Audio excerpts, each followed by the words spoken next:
Hello hi guys. आज आपण discuss करणार आहे एक्सपेरिमेंट नंबर 3 ज्याचं नाव आहे स्पेरोमीटर. ठीक आहे, स्पेरोमीटर आपण डिस्कस करणार आहे. बेसिकली स्पेरोमीटर हा एक मेजरिंग इन्स्ट्रुमेंट आहे. ठीक आहे, spherometer is one type of measuring instrument ज्याच्याने आपण रेडियस मेजर करू शकतो. कशाची? स्पियरची, सिलेंडरची किंवा एखाद्या लेन्सेसची. ठीक आहे, लेन्स जे असतात कॉन्केव्ह लेन्स किंवा कॉन्व्हेक्स लेन्स, यामध्ये आपल्याला कॉन्व्हेक्स आणि कॉन्केव्ह लेन्स जे असतात त्यांची आपल्याला इथे काय करायचं, रेडियस मेजर करायची आहे. ठीक आहे, रेडियस मेजर करण्यासाठी आपल्याला स्पेरोमीटर यूज करावं लागेल. अँड देन आपल्याला असे 3 प्लेन सरफेस, एक प्लेन, एक कॉन्व्हेक्स आणि एक कॉन्केव्ह मिरर लागतील. ठीक आहे, हा जो एक्सपेरिमेंट आहे हा बेसिकली ऑइल कंपनी किंवा मेकॅनिकल इंडस्ट्रीज ज्या असतात ज्यामध्ये इन्स्पेक्शन करावं लागतं आपल्याला मेटलच्या सरफेसचं, तिथे आपण यूज करू शकतो. ठीक आहे, कोणत्या एखाद्या पाईपची राऊंडनेस वगैरे जर आपल्याला मेजर करायची असेल तर तेव्हा आपण सुद्धा याला यूज करू शकतो.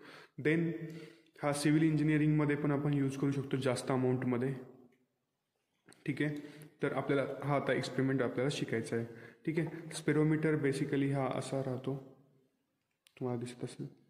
ठीक आहे, याला आपण मेन स्केल म्हणतो किंवा याला आपण पिच म्हणतो आणि याला आपण सर्क्युलर स्केल म्हणतो. हे 3 याचे नॉब्स आहेत डाऊन साईडला. आपल्याला यावरती असा ऑब्जेक्ट याच्या खाली असा ऑब्जेक्ट ठेवावा लागतो आणि याचे जे हा स्क्रू आहे येथे कुठे टच होतो आहे का नाही हे आपल्याला इथे चेक करायचं राहतं. ठीक आहे, ते आपण बघूयात कशा प्रकारे करायचं. तर याला मेन स्केल म्हणतो, याला सर्क्युलर स्केल म्हणतो. ठीक आहे, अशा प्रकारे लिस्ट काउंट जर फाइंड आउट करायचं असेल तर आपण कशा प्रकारे फाइंड करतो, LC is equal to P is pitch आणि number of scale on circular scale. ठीक आहे, अशा पद्धतीने आपण त्याला फाइंड आउट करतो. बघा,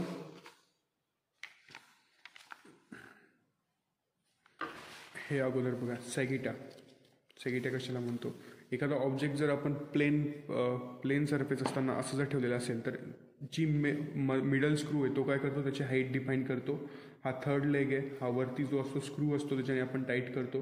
टाईट केल्यावरती हा जेवढा डीपमध्ये जातो तेव्हा तिथे आपल्याला काय करावं लागेल, त्याची जी काही इथे आपण पायथागोरस थेरमने फाइंड आउट करतो त्याला R-H करावं लागते आणि देन आपल्याला इथली त्याची रेडियस ऑफ कर्वेचर जो आहे तो आपल्याला भेटून जातो. ठीक आहे, तर बेसिकली बघा, circuit diagram and experimental setup. अगोदर काय करायचं,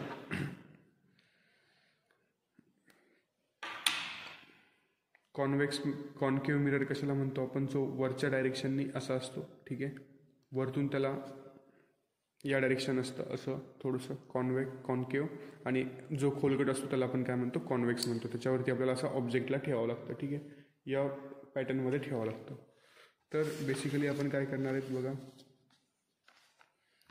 तुम्हाला माहिती आहे ॲक्च्युअल प्रोसिजर काय लागते, रिसोर्सेस, प्रिकॉशन्स आपण ते इझिली लिहू शकतो. पिच माहिती आहेत किती, टोटल नंबर ऑफ पिचेस इथे 10 आहेत. ठीक आहे, pitch of the screw 10 to 10 आहेत. ठीक आहे, टोटल नंबर ऑफ डिव्हिजन्स किती आहेत इथे,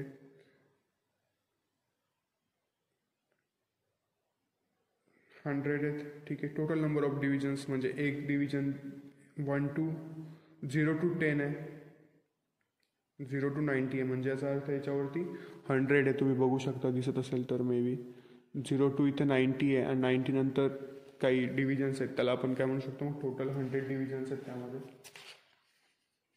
ठीक आहे, आणि याचा मेन स्केलवरती सगळ्यात स्मॉलेस्ट डिव्हिजन काय 0.1 आहे. इथे होऊ शकतं 0.1 आहे स्मॉलेस्ट डिव्हिजन. आणि जर मी 0.1/100 जर केलं तर मला याचा लिस्ट काउंट मिळेल 0.001. ठीक आहे, लिस्ट काउंट स्पेरोमीटरचा लिस्ट काउंट काय 0.001. ठीक आहे, आता मी काय करणार, एक वेळेस याला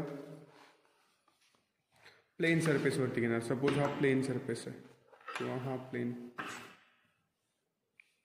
प्लेन सरफेस आहे. या प्लेन सरफेसवरती मी ते अशा व्हॅल्यू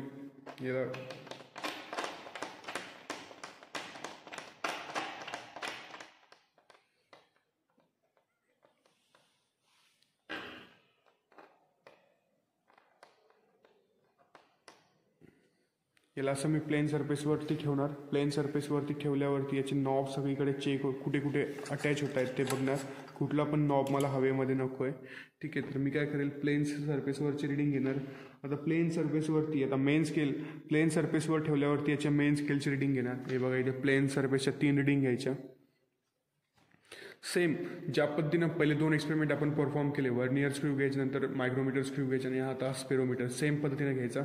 यावेळेस काय करायचं, प्लेन सरफेसवर घ्यायचा, याची मेन स्केलची इथली रिडिंग घ्यायची. मेन स्केलची रिडिंग काय इथे 0.1 आहे, तर मी इथे काय करणार MSR is equal to 0.1. Circular स्केलची रिडिंग काय 71, तो मी सर्क्युलर स्केलची रिडिंग काय करणार इथे 71 करणार. ठीक आहे, डिव्हिजन 71 आहे तर इथे मी 71 घेणार. लिस्ट काउंटसोबत त्याला मल्टिप्लाय करणार, 71 multiplied by list count. List count काय 0.001 आहे. ठीक आहे, मग नंतर काय करणार, total reading is equal to MSR plus CSR. Main scale reading आणि CSR स्केलची रिडिंगची काय करणार, ॲडिशन करणार. या तिघांची जी काही ॲडिशन येईल, आता मी 3 रिडिंग घेतल्यावरती या तिघांची जी काही ॲडिशन येईल त्या ॲडिशनला मी काय करणार, ॲव्हरेज करणार, त्याला 3 ने डिवाईड करणार आणि जी माझी व्हॅल्यू येईल ती मी इथे लिहिणार. ठीक आहे, that is my answer. Same plane घेतला, त्यानंतर आता कॉन्केव घ्यावं लागेल मला. ठीक आहे, कॉन्केव घेणार, जो वरच्या डायरेक्शनने असेल त्याला मी परत शिफ्ट करेल.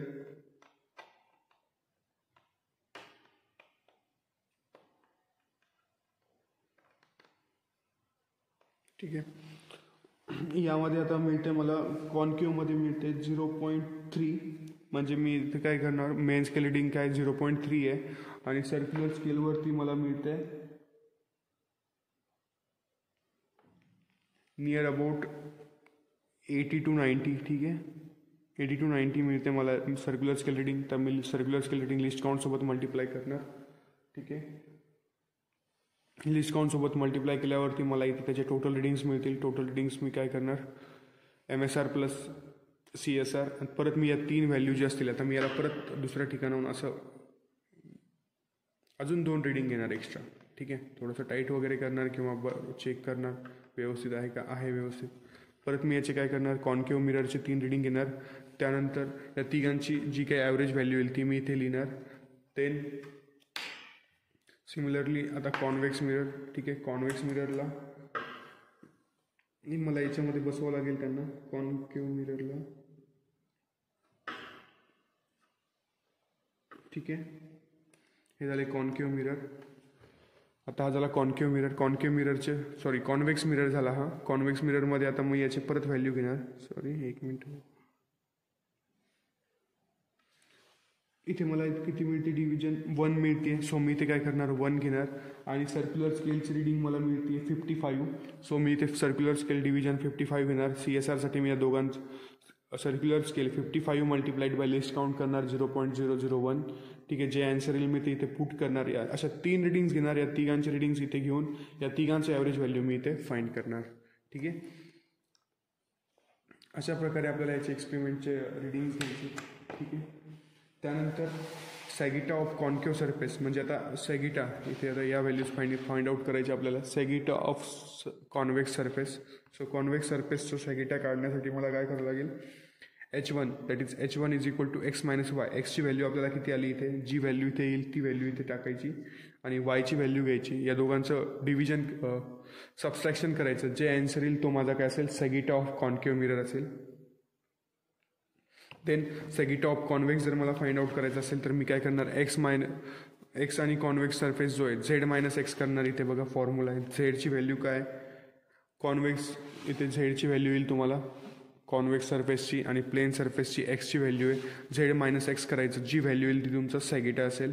ठीक आहे, then reading of distance between legs. या तिघांच्या लेग्समधलं जे काही डिस्टन्स आहे ते आपण नॉर्मल स्केलनी फाइंड आउट करू शकतो. नॉर्मल स्केलनी फाइंड आउट करा, जो असेल 2.8, 2.9 किंवा 2.7 अशा अमाऊंटमध्ये असेल. 2 सेंटीमीटरपर्यंत डिस्टन्स असेल या दोघांमधलं. या तिघांच्या लेगमधलं डिस्टन्स फाइंड आउट करा. त्यानंतर मीन डिस्टन्स फाइंड आउट करा. मीन डिस्टन्स फाइंड आउट करण्यासाठी आपल्याला या तिघांच्या डिस्टन्सची ॲडिशन करावं लागेल आणि त्याला 3 ने डिवाईड करावं लागेल. 3 ने डिवाईड केल्यावरती जे ॲन्सर येईल ते आपलं मेन डिस्टन्स असेल. देन काय करायचं, आपल्याला रेडियस फाइंड आउट करायची, R1 आणि R2. ठीक आहे, R1 आणि R2 फाइंड करण्यासाठी आपल्याला डिस्टन्स माहिती पाहिजे. D जो काही डिस्टन्स येईल, सपोज जर इथे डिस्टन्स जो आला तो आपला 2.8 असेल तर 2.8चा स्क्वेअर घ्यायचा. देन या फॉर्म्युल्यामध्ये या व्हॅल्यूज पुट करा. व्हॅल्यू पुट केल्यावरती जो R1 आणि R2 येईल तो आपली काय असेल, रेडियस असेल कर्वेचरची. त्याची जी व्हॅल्यू आहे ती radius of curvature of the given concave surface इथे नोट डाऊन करून घ्या.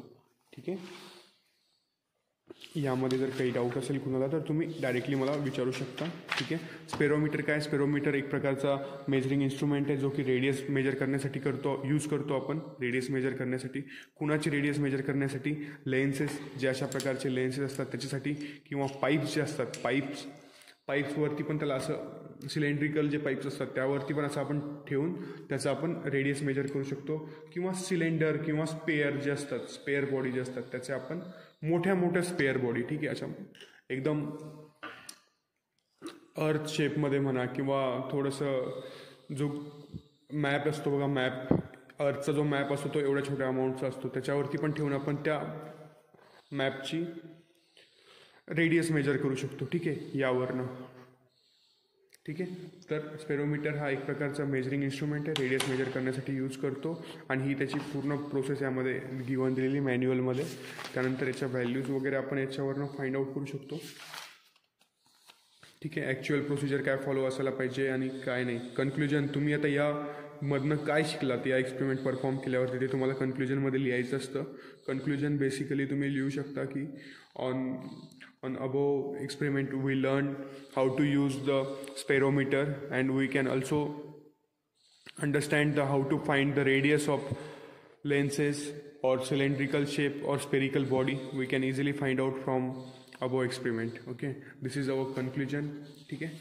अशा प्रकारे आपण हे एक्सपेरिमेंट परफॉर्म केला. यामध्ये जर काही डाऊट असेल तर विचारू शकता. Otherwise thank you for watching the video.